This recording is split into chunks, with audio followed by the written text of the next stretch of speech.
Welcome back to your weekly watch guide. I'm Brittany McLean, and as always, I'm joined by my colleague Jessie Campagato to break down all of the storylines across Canadian and international sport. Of course, if you're not aware, Jessie is the writer of The Buzzer, which is the weekly newsletter that covers these exact stories. Now, Jessie, it's another big week. We do not slow down for the holiday season when it comes to a lot of these athlete schedules. What should we be keeping an eye on the Canadian storyline front?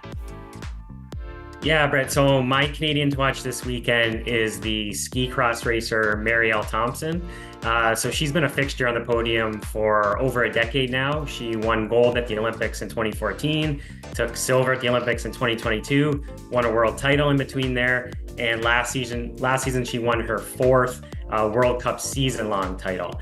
The crazy thing though is that right now she looks better than ever. So in the first three races of this season, she won 2 gold and a bronze. So her chances of getting another medal in 2026 at the Olympics, I think are looking really, really good right now.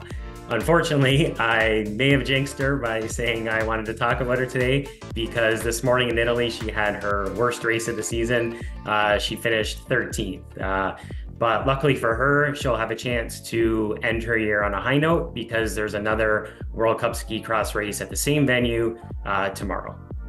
Yeah, and ski cross is one of those you cannot look away. So many things can change, so much can happen. So it's so exciting to watch. As you mentioned, by no means is this season done for her. Just one off day. She's got lots more to come. Speaking of stuff on the slopes, there's another international storyline to keep an eye on. Yeah, so Lindsey is back. So Lindsey retired. It's been almost 6 years now that she retired from alpine skiing. At the time, she had the all-time record for the most World Cup wins by a female skier. So that record has since been surpassed by another American, Michaela Schifrin. But Vaughn has always kind of remained one of the biggest names in the sport. So there was a lot of interest and a lot of excitement recently when she announced that she'd be making a comeback at the age of 40. And that comeback starts this weekend. She's going to do a couple of World Cup Super G races at St. Moritz in Switzerland. So the only question is, can she still compete at this age with her titanium knee and all the other scary stuff on her medical chart from all those crashes she had over the years? We're going to find out this weekend. Definitely going to be one to keep an eye on for sure.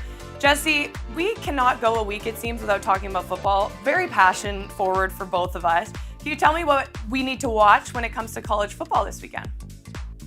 Yeah, so the college football playoffs expanded to 12 teams this year, and they start tonight.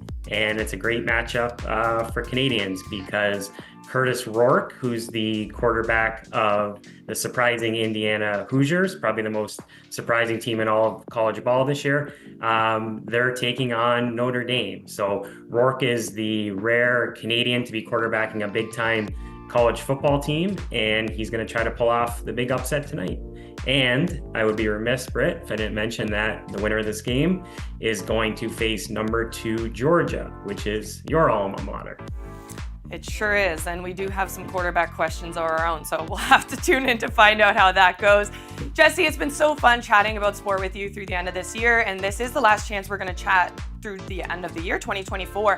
I wanted to know, you've been writing every week about the different highs and lows of Canadian athletes and big international storylines.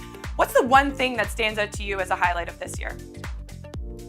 Yeah, of course, it was an Olympic year, and I'm still thinking about that great Canadian men's 4x100 meter relay victory. So for me, it was my favorite moment of the year because it was such a surprise. I don't think anyone expected them to medal. I was even questioning whether they'd make it to the final, but they did. They pulled off that huge upset, beat the Americans. It was such a surprise. It was such a joyful moment. So that's number one for me. How about you, Brett?